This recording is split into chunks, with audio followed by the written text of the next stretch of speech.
Hey, Chris here from AV.technology. I'm here with Chuck at Aurora, and we're at InfoComm 24. Thanks, Chuck, for joining me.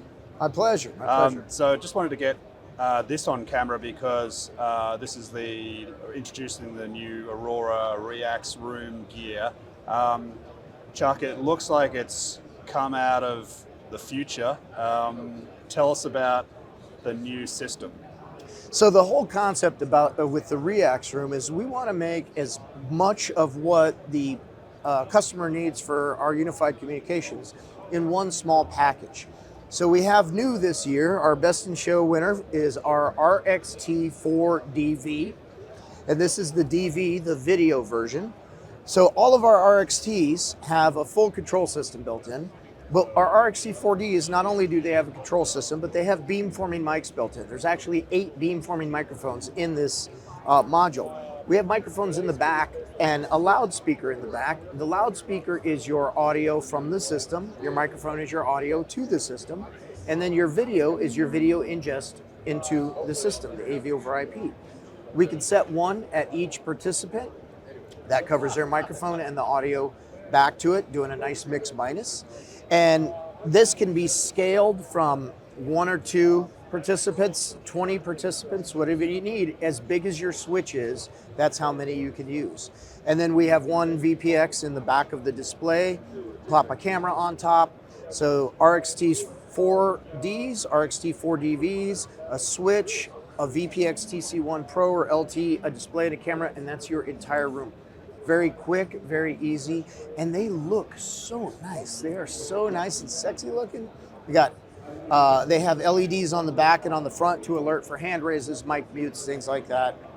And to accompany this room, so it's a small 4-inch or a small 2-inch speaker. We have a 4.5-inch low-end driver that we can put underneath the table to kind of fill it up. The big thought behind this is instead of having a sound bar where all your sound's coming from one direction or ceiling speakers and ceiling mics, we really took physics into account with, I want to get my microphone and my loudspeaker closer to the source and to where it's going.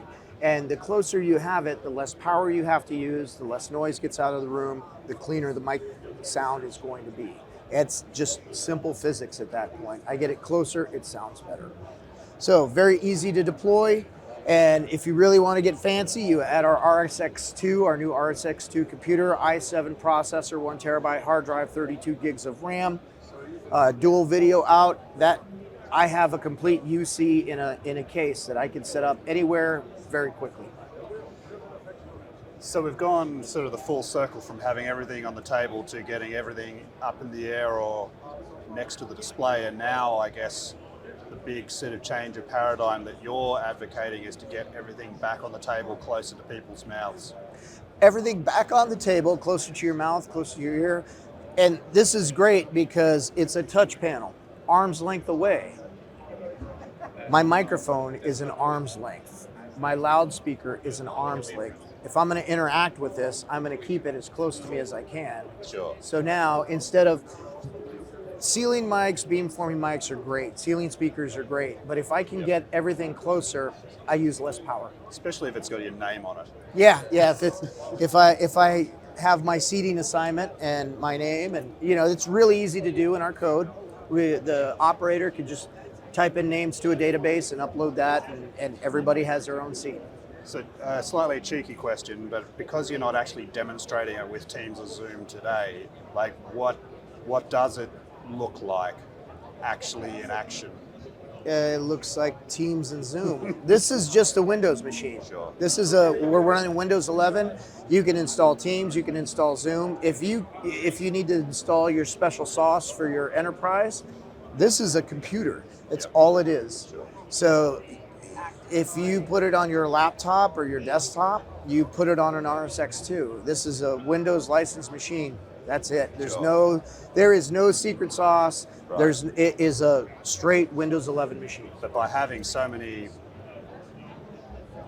mics open on a single table, I guess the echo cancellation has to be next level. Like this, do you know what I mean? If you've got 10 of these around a table, sure, there's quite a lot of DSP got to happen. Even though you're nice and close to your mouth, you're also fairly close to the mouth of the 2 or 3 people around. Oh, that's the beauty of the beamforming mic. I'm glad you asked me that, Chris. These are beamforming, so I yeah. can adjust the pattern. Sure. So this is great because if I need something that's like hypercardioid Yeah. pattern, right? I can do a very narrow pattern.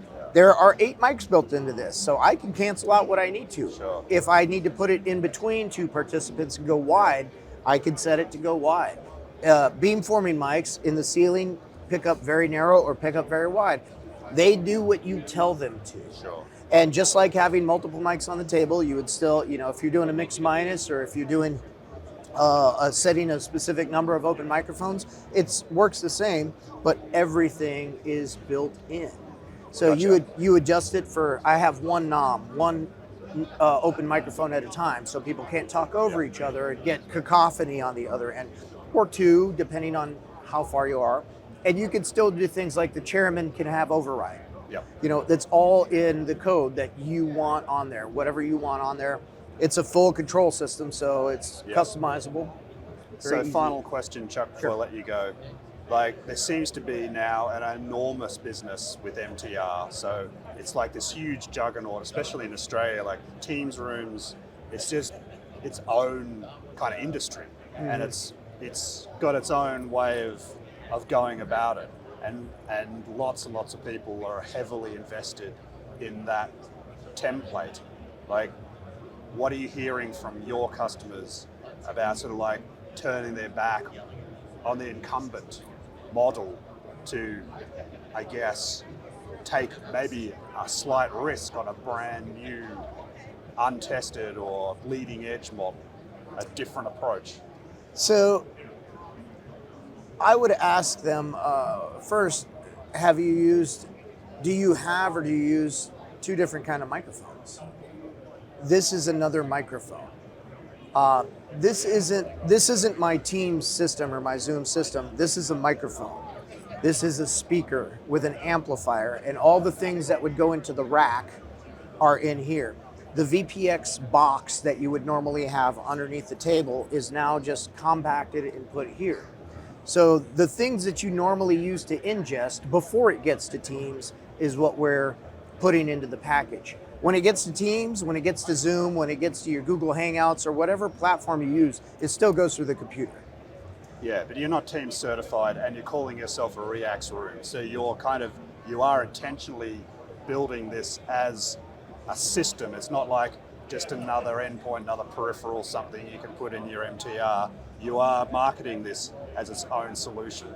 It's a solution before it gets to Teams. And you could have boundary microphones. You could have any manufacturer's touch panel for control. You could have ceiling loudspeakers.